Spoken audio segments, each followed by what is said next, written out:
Catholiques et chrétiens? Réflexion sur quelques textes bibliques. Henry Bryant.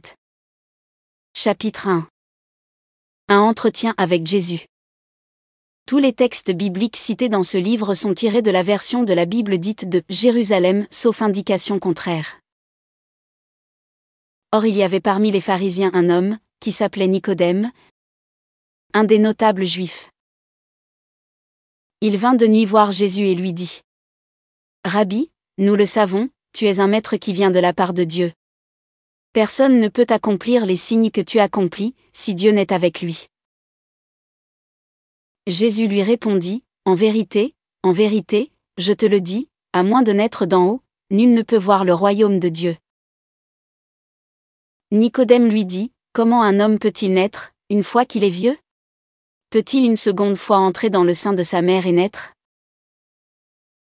Jésus répondit : en vérité, je te le dis, à moins de naître d'eau et d'esprit, nul ne peut entrer au royaume de Dieu.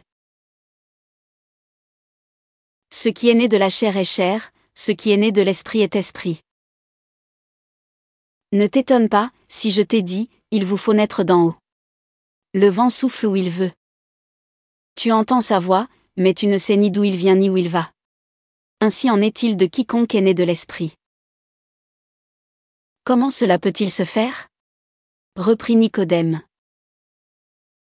Jésus lui répondit : tu es maître en Israël et tu ignores ces choses ? Évangile selon saint Jean 3 versets 1 à 10. Il fait nuit à Jérusalem. Un homme vient voir Jésus. Cet homme n'est pas sans importance à Jérusalem.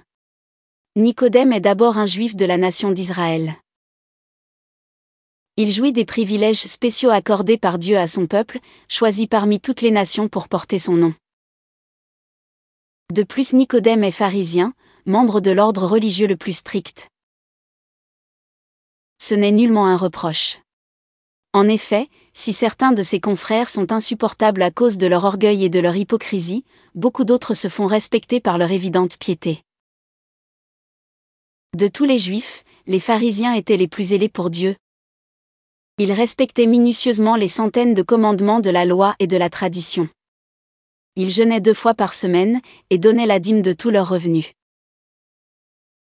Luc 18 versets 12 à 13. Pour le pharisien, la religion n'était pas l'affaire d'une journée par semaine, mais de toute une vie consacrée à Dieu et à sa loi.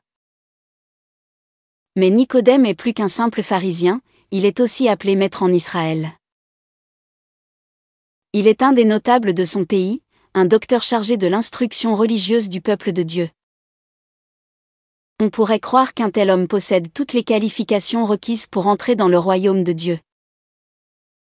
Or nous sommes obligés de tirer une toute autre conclusion. D'après les paroles de Jésus-Christ lui-même, cet homme n'est pas prêt à entrer dans le royaume de Dieu. Il lui faut naître d'en haut. Sans cette expérience essentielle, il ne saurait devenir citoyen de la cité céleste que Dieu prépare pour les siens. Nous trouvons dans ce récit un fait à la fois étonnant et important. Une personne peut être religieuse. Elle peut suivre dès sa jeunesse les traditions les plus strictes de sa foi. Elle pourrait même devenir un maître, un docteur, dans l'enseignement. Et pourtant passer à côté de l'essentiel. Si Nicodème vivait à l'heure actuelle, il serait sans doute un fidèle catholique pratiquant, prêtre ou professeur dans un de nos meilleurs séminaires. Il aurait consacré toute sa vie à Dieu. Mais sans avoir compris cette phrase fondamentale de Jésus-Christ. Il vous faut naître d'en haut. Ce qui compte pour entrer dans le royaume de Dieu, pour avoir la vie éternelle, ce n'est ni l'éducation ni la connaissance ni la situation sociale, mais une véritable naissance d'en haut. Peut-être êtes-vous un catholique sincère, un croyant qui essaie de suivre plus ou moins fidèlement les enseignements de l'Église. Mais, êtes-vous né d'en haut ? Serait-il possible que vous ayez été baptisé, que vous ayez fait votre première communion, et que vous suiviez les traditions de l'Église sans connaître, comme Nicodème, cette expérience fondamentale et merveilleuse qu'est la naissance d'en haut ? Comment naître d'en haut ? L'intention de ce petit livre est de montrer ce qu'est une naissance spirituelle afin de vous amener à naître de l'Esprit de Dieu et à en avoir la joyeuse assurance. De nos jours, beaucoup sont chrétiens par tradition, parce que leurs parents sont chrétiens et parce qu'ils ont reçu une éducation religieuse. Alors, êtes-vous catholique ou chrétien? Réellement chrétien? Êtes-vous religieux, comme Nicodème, ou êtes-vous né d'en haut? Si vous mouriez ce soir, seriez-vous prêt à entrer dans le royaume de Dieu? Vous pouvez le savoir. Et Dieu veut que nous le sachions. En effet, l'apôtre Jean nous dit: Je vous ai écrit ces choses afin que vous sachiez que vous avez la vie éternelle, vous qui croyez au nom du Fils de Dieu. 1 Jean 5 verset 13. Il n'est pas question de changer de religion, ou d'en créer une nouvelle. Il en est déjà bien trop.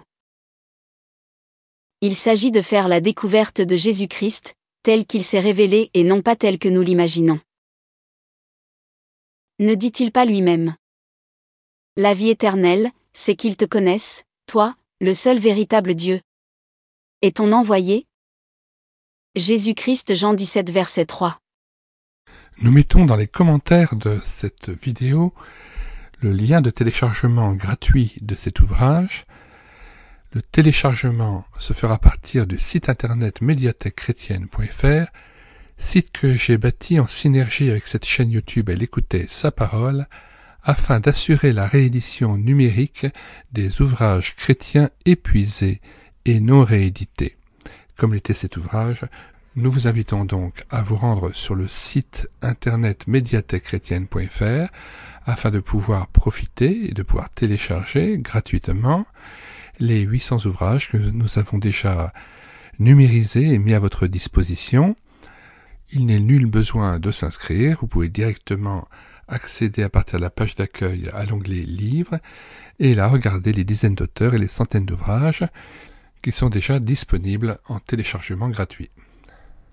Si vous voulez connaître les différents ouvrages que nous numérisons tous les jours et présentons sur cette chaîne YouTube Elle écoutait sa parole, les audiobooks que nous prenons en charge, les albums ou BD que nous lisons avec caméra de document, mais aussi les cantiques que nous mettons en parole, afin de nourrir votre louange individuelle ou en assemblée, abonnez-vous à cette chaîne YouTube Elle écoutait sa parole.